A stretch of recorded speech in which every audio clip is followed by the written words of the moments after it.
on the placement of each sound, and how did you come to the decision to put what sound in each station? Like, how did you imagine each station to be? 네, 모델 멜로디 감독님께 드린 질문인데요. 그 각 다른 지하철역에 어떤 소리들을 이렇게 집어넣을지 어떻게 그 결정을 어떻게 내리셨습니까? Thank you so much. That's a great question. So to go back to what I was saying before about like really like macro planning out in my mind like what the different areas of the city would be. So the first place you start off was maybe a little bit more outside the city centre. You hear like agricultural workers. You then come into like maybe the main pedestrianised area of the city. You can hear a lot of like half conversations with people, people at restaurants, people shopping. 네, 그래서 이 다른 지역들이 어떻게 서로 다른가 차별화를 할까 생각하셨을 때 그래서 처음 시작은 좀 도시 외곽에서 그래서 뭐 농사 일을 하시는 분들의 소리도 나고요. 그러고 나서는 그 다음은 좀 더 보행자들이 많은 보행 시민이 많은 그래서 사람들의 말소리 그런 것들도 들어갔고요. And then I also tried to reflect this a little bit in the announcements that you're hearing in each station. So they're kind of giving you little snippets of what that area of the city will be like. And also in the names of the different stations, like Musurigil was like the waterfront area, and that means like water sound path. 그래서 안내 방송에도 이 각 다른 그 동네 지역들의 특징들을 좀 반영하려고 했고요. 예를 들어서 여기 물소리 길이라는 역에서는 그게 이제 물가에 있는 지역이라서 그렇게 이름을 또 지었습니다.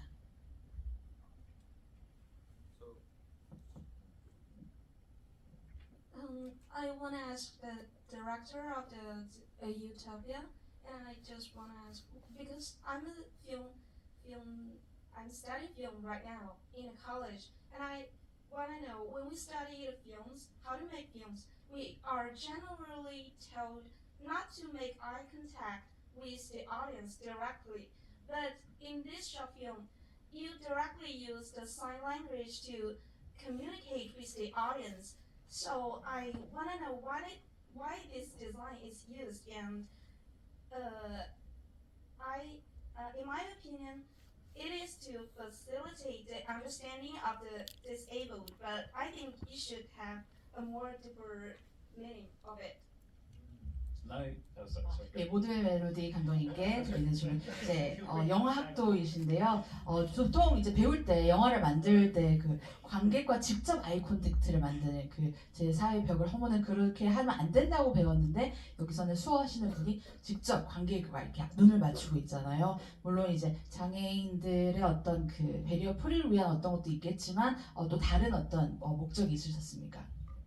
Thank you so much. That's a fascinating insight. I basically agree with you. I think it's one for practicality reasons. Like if you have a full film and then you were to have the sign language person at the side, they still stare directly into the camera. So to communicate to people as accessibly as possible.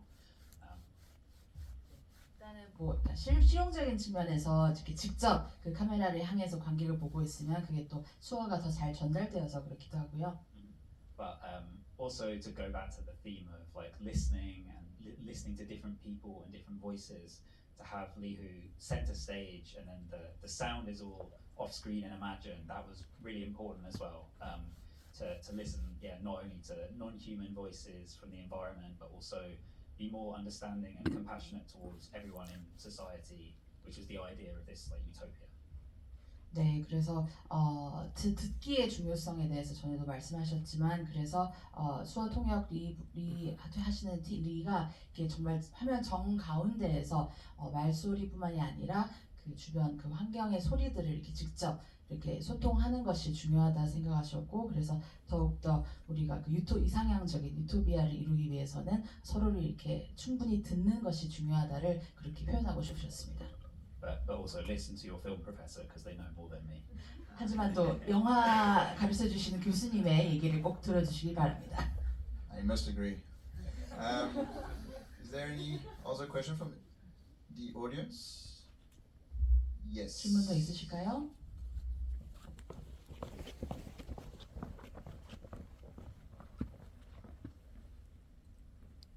Hello. All the films are incredible. thank you guys for coming here as well. I wanted to ask, in each of the films being incredible in their own respects, what's an underlying current you'd like the audience to walk away with? Because when we make films, there's a texture to what we're trying to convey. What is the essence you would like the audience to take away from each of the films? 각 영화에서 관객들이 좀 핵심적으로 가져갈 수 있는 메시지가 무엇이었으면 좋겠나요?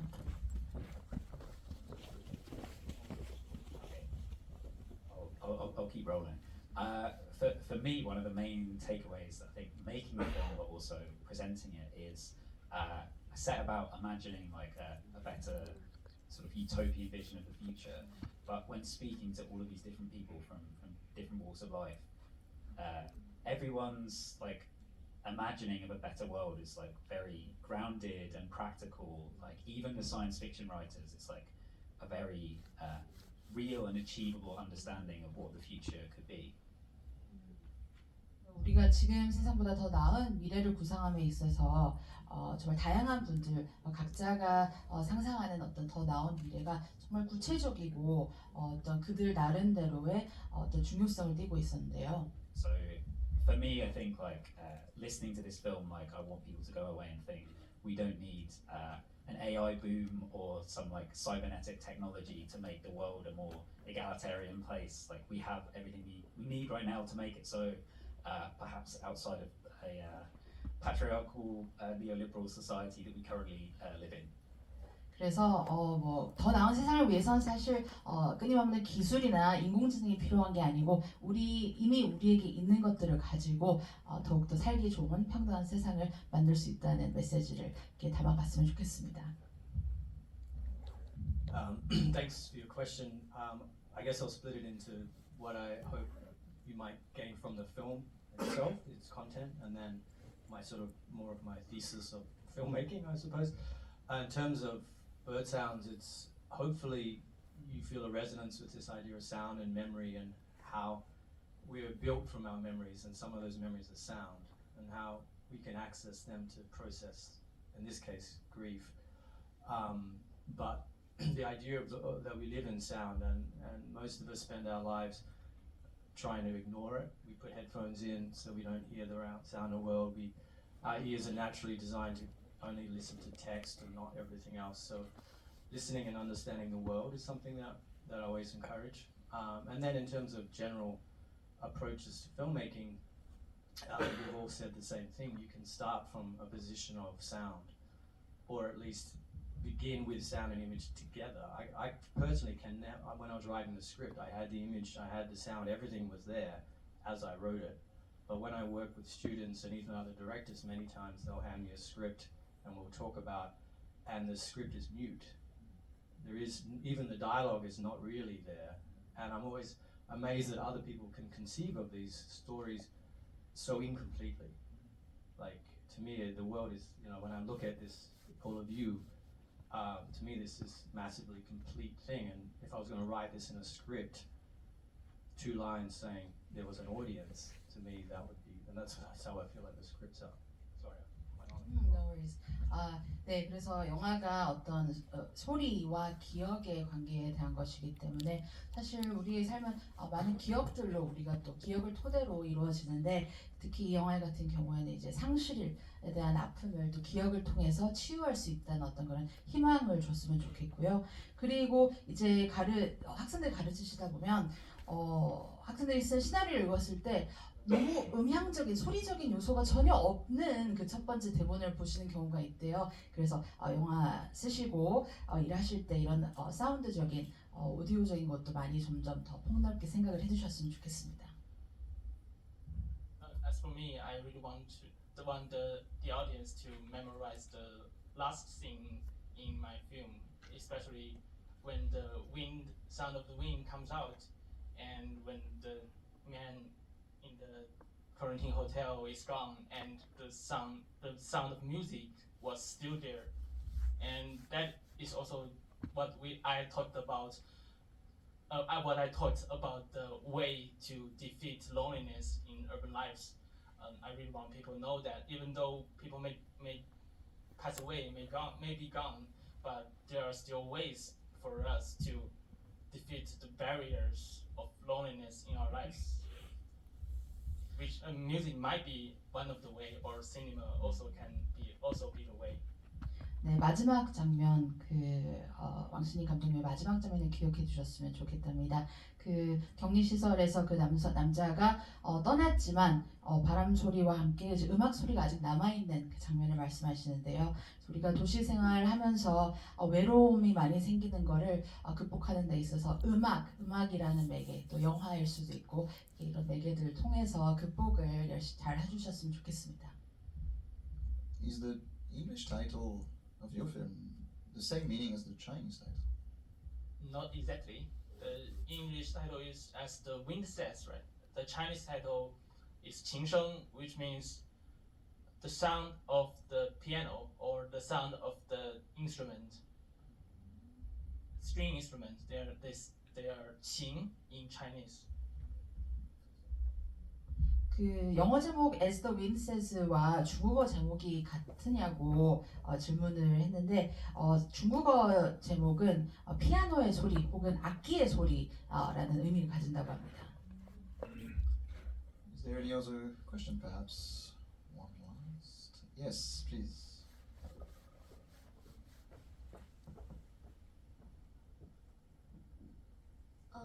I think I watched those movie and there are a few regular lines in this film, which convey emotions through other sound effect. But in our student film, we always use the lines.